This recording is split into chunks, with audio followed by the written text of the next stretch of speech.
All right, we are about 2 minutes late, but we are on the swoop here. Just Jordan's today. Jordan Griffitt along with Jordan Jasper. What's going on today, man? What's pop? So, Chris had some mix-up. I was gonna be out of town. I'm leaving tonight to go to North Carolina. Chris thought we weren't having the show. Just you gotta listen. You gotta pay attention to the details. So Chris is getting called out. Okay, so we got some topics to cover. And then we're going to skip over some things. It's going to be a shortened show here today. Once again, I got to be getting on the road.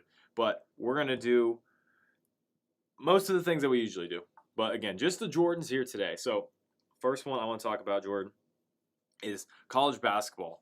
Baylor against Gonzaga. They win 86-70. So what was your biggest takeaway from that game? Was it Gonzaga was bad or that Baylor was good? Baylor was just that much better, It told me that really good defense can beat really good offense. And Baylor had both. I'm not saying that Gonzaga doesn't play good defense, but Baylor had both really good offense and really good defense. And their guard play was just too overwhelming. Davion Mitchell and the other two guards are just too the three guards they had in Baylor were just killing them. And then they also limited Timmy. Timmy was a big post scorer for Gonzaga.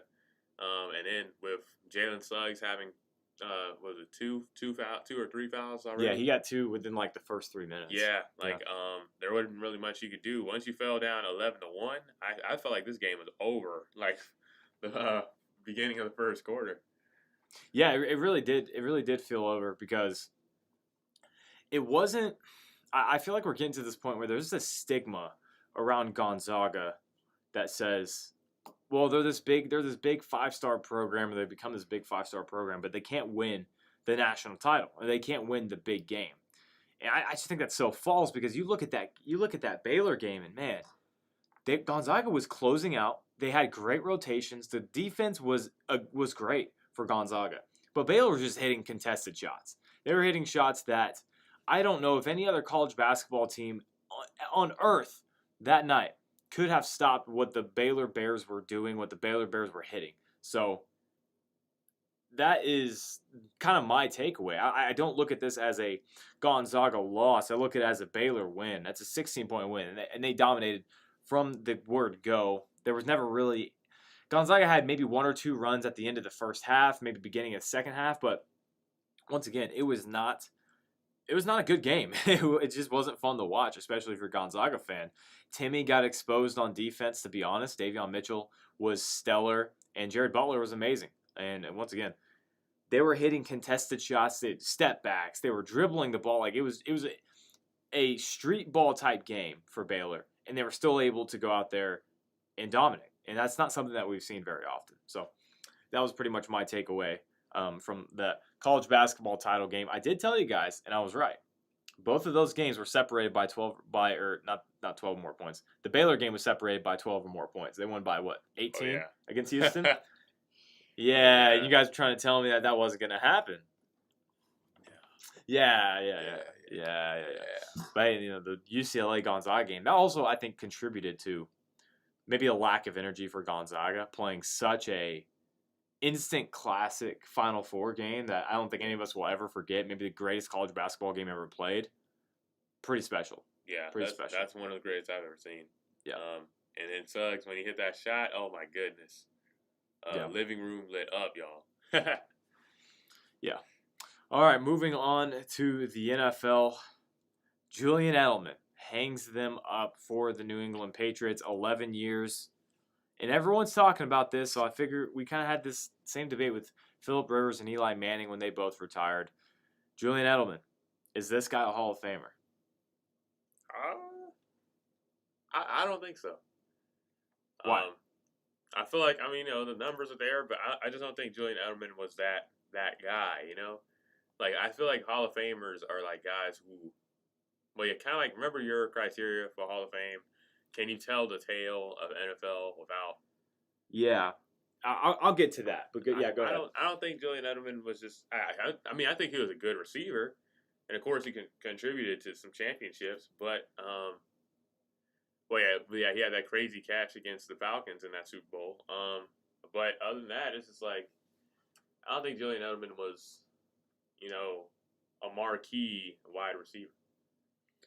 Yeah, so for me, my past criteria has been I need you to fill one of two categories, and that is I need you to be dominant at the position. That means when I think of one of the best to ever do it, I have to toss your name in the conversation at the very least. And or can I tell the story of the NFL's history without you? Those are my criteria to get into the Hall of Fame. And that was kind of my reasoning for putting Eli Manning in the Hall of Fame. Was he filled one of the two categories, which was you cannot tell the story of the NFL without Eli Manning. I might have to revise that because I don't know if you can tell the story of the NFL without the two Super Bowls of Julian Edelman versus the Atlanta Falcons and also against the Rams where he tore that defense up, the only real good offensive player winning Super Bowl MVP.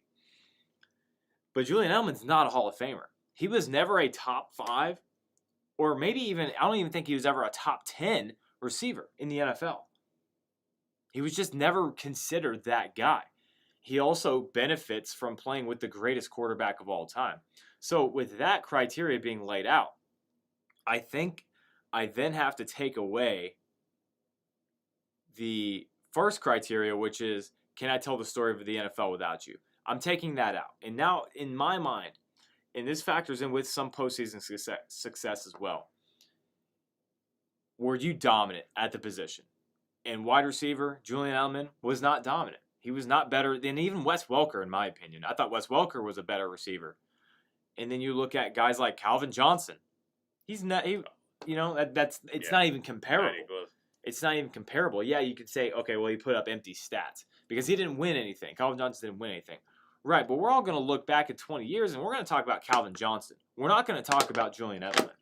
We're going to talk about Megatron. We're not talking about Julian. So that's kind of what it looks like for me. There's no way Julian Edelman can make it into the Hall of Fame. I just don't see it. Yep. Okay, talking about the NBA now. Again, it's going to be a very short show today. So, LeBron James and Anthony Davis looking to return to the Lakers with about 10 games left in the regular season.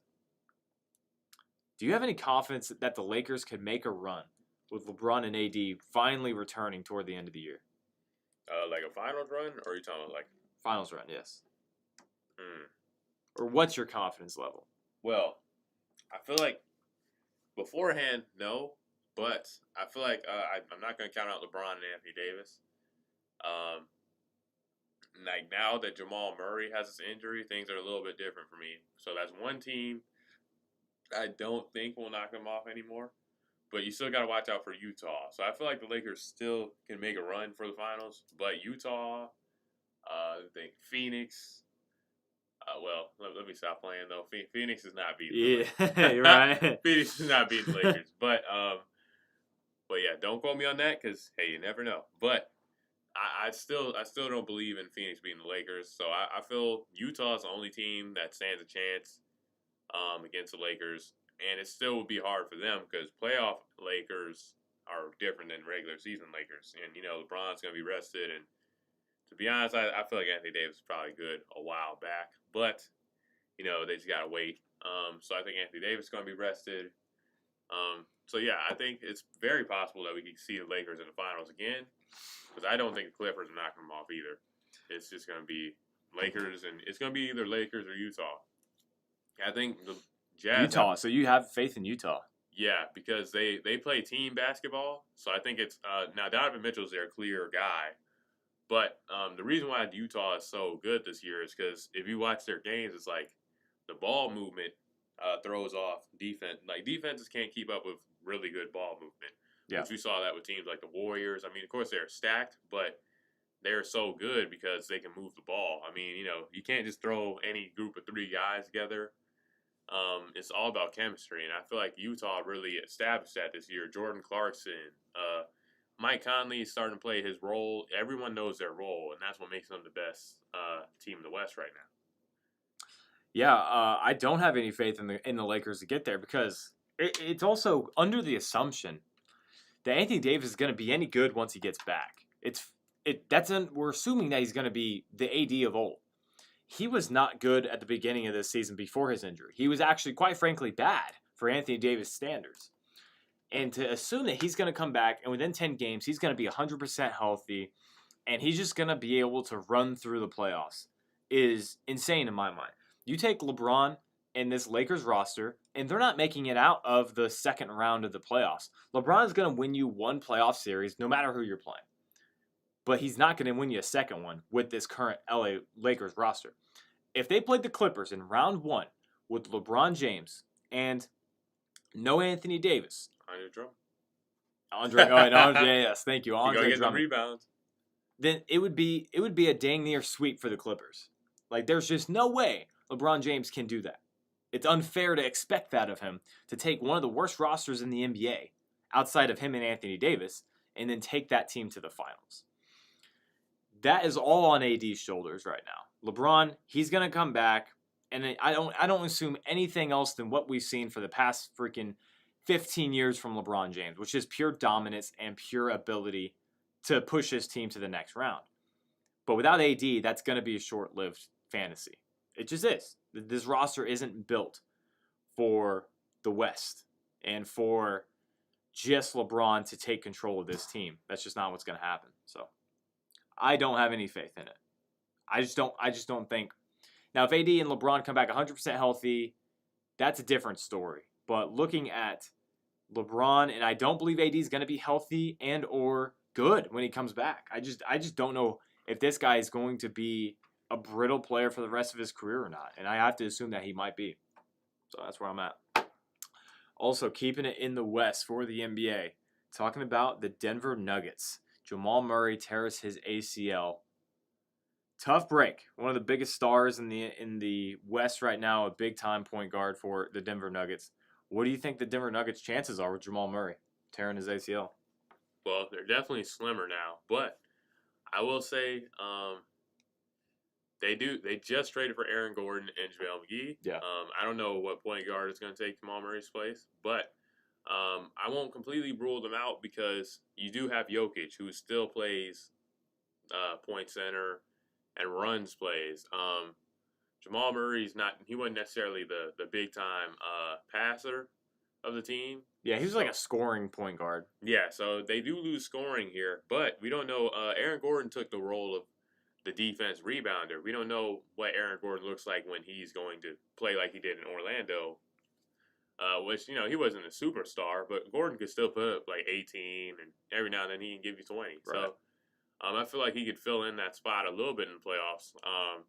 Now, obviously, you're going to miss Jamal Murray as far as shooting threes and things like that, slashing to the rim, getting those tough layups, tough finishes. So I don't think they can have like those 3-1 comebacks like they did the year before. Yeah. Without Jamal Murray. But I won't completely rule them out. They can probably beat like Portland or something. I have to say I will rule them out. Because you look at those 3-1 comebacks, and Jamal Murray played so absolutely perfect. And to win in the NBA, in the playoffs, you have to have that superstar that can absolutely take over a game and win a game. And as much as we love Jokic, the center cannot be the guy to do that. Joel Embiid cannot do that. Kat cannot do that. Jokic cannot do that. It's just not how the game works anymore. It has to be a guard. And that's Jamal Murray. He took over those games, and he won those games for Denver. I just don't see that happening without him. I don't see that bona fide star that's going to be able to take over a game and hit clutch shots. And listen, Jokic is by far and away the best center in the NBA. But that's not going to get you into the finals. Like, it's just not. So I don't know. They need more firepower, and I know Aaron Gordon's going to help. But once again, you need that guy who can get hot and take over. And I don't... Is Michael Porter Jr. the guy? Maybe. That might be it. But he's going to have to prove it because I have a lot of doubts right now about the Denver Nuggets. I don't think so yet. Yeah. He could probably become that guy in probably 2 more seasons, but not yet. All right, still keeping it in the NBA. Well, I guess we could say it's in the NBA because Reggie Miller talking about Michael Jordan. Someone asked Reggie Miller, they said, what would you say to Michael Jordan if he tried to recruit you to the Chicago Bulls? He said, I would tell him to go F himself. You guys clearly know what I'm saying there. Is that type of basketball dead in the NBA? Today's NBA? The competitiveness, the drive, the hate that these guys have for each other? Yeah, it's definitely dead. I don't mean to add on Kevin Durant bash, but yeah, you get that. Well, yeah, Kevin Durant's doing the same thing that was basically done to the Warriors, which I find it interesting how, remember when KD joined the Warriors, right? He got super bashed, right, for joining the team that beat him, joining 73-19. Now, there's like not much bashing going on as far as this Brooklyn team because, you know, there's KD, Kyrie, James Harden, Blake Griffin, LaMarcus Aldridge. I find that interesting. But yeah, you got all these guys joining forces. There's guys saying, hey, I don't want to play by myself. You know, like Anthony Davis, he didn't want to lead New Orleans. Well, he couldn't lead New Orleans. Let's get that straight. Which I to this day, I still feel like Anthony Davis was not all alone as much as they made him out to be because I feel like he had a pretty decent core. I mean, you know, it wasn't nothing to be feared, but he should have made the playoffs more with that team. Oh, I 100% agree with you. Yeah, like even before DeMarcus Cousins, you had Julius Randle, you had Drew Holiday, wasn't Rondo there beforehand too? Somewhat, yeah. Yeah, I mean, I don't know. That's a pretty good. They should have made the playoffs. I don't think there's any debate about it for me. That just goes to show you Anthony Davis can't be the number one guy on the team though. You know, he's got to be the two guy. And also Anthony Davis can never really stay healthy, but that's another story. But yeah, outside of guys like Giannis and Steph Curry, because Giannis and I think Damian Lillard's going to be one of those guys too, who's not going to join a super team like that. But for the most part, yeah, these guys are basically, they have no loyalty. That's why you're seeing, like, you know, guys be in the league for, 8 years, and they've already been on 4 or 5 different teams. Right. I mean, look at, Tobias Harris. Yeah. Not that, he's an NBA superstar, but good Lord, how many teams he's been on? The Clippers, the Pistons, the Magic, the 76ers. That's 4 teams, and he's only played 5 or 6 years. Yeah. That's a lot. That's a lot of teams. So, yeah. Yeah, and then you got Paul George. You know, I thought he was glued to the Pacers, but, you know, now all of a sudden he's been on Oklahoma and LA. Yeah, I agree. I don't know. There's just, maybe it's just the way people are raised nowadays that's different. But it just feels like there's never going to be anything quite like this again. To where I just don't feel like these guys hate each other. And I like it when they hate each other. I like it when there's trash talk. I like it when there's friction there, because no friction, it just feels different, and I don't know, I'm personally not quite a fan of it. So yeah, like guys get ejected, like, you know, the Kyrie Dennis Schroeder thing. I mean, you know, back in the day they would have kept playing. You know, I just feel like the refereeing is just way too soft. And yeah, it does have to do with like how people are being raised nowadays. I mean, you know, things are just softer. Like if you talk to your parents, you know, some of the stuff we got going on is way different than back then. Like schools, for example, you know, school, you can get suspended for like anything nowadays. Insane. It's kind of like that for NBA. You get ejected for trash. You get ejected for that trash talk. You get ejected for grabbing a rebound, and you know what Carmelo says. I don't know. You get ejected for that type of stuff. Yeah, I'm 100% with you. So once again, this is gonna be a very shortened show. Honestly, I think we should save most of our content for next week. And I also think we might just go the stars of the week, because I have a lot of good content that I want to wait for you and Chris to go over. Don't have any more news to go through in the NFL. And I think that's probably about it, honestly. Again, got to be getting on the road here. So that's okay with me. If it's all right with you, it's all right with me.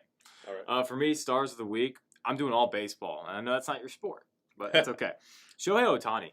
Holy crap, man. This is one of the best players in baseball. I mean, he can do absolutely everything. One of the fastest guys, has one of the strongest arms, one of the best pitchers, one of the best hitters, one of the best plate discipline hitters. I mean, he's absolutely spectacular. Everything he does jumps off the page.